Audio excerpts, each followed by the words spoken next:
We know her for her success, but it was not her success that created her. It was her failure, and it was the power of failure where she learned to get up and try again. So we're going to talk about failure in a number of ways today, and I'm going to show you a whole series of other people that we think of as successes who are really defined by their failures, and that's what created them. So we are going to talk about, the first one is Madame Curie.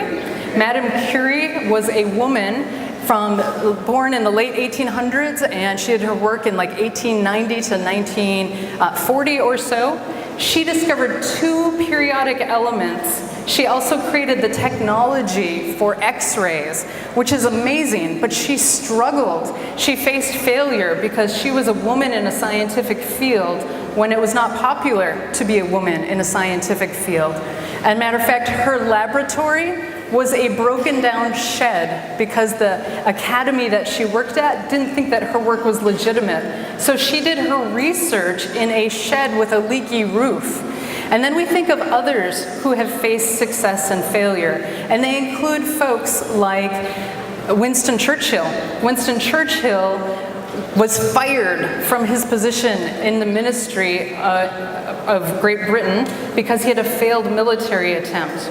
And yet he went on to be a great prime minister.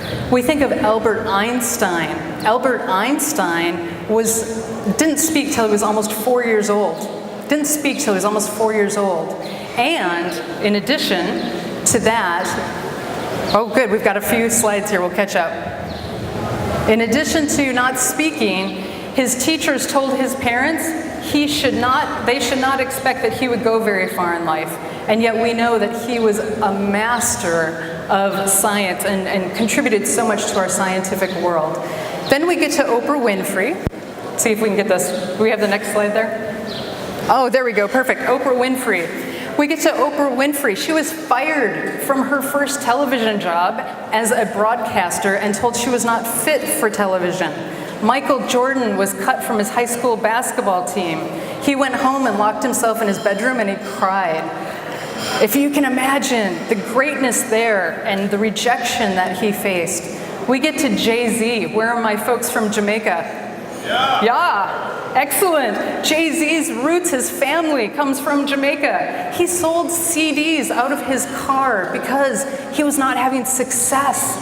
And he went on to great success as the CEO and president of Def Jam Records.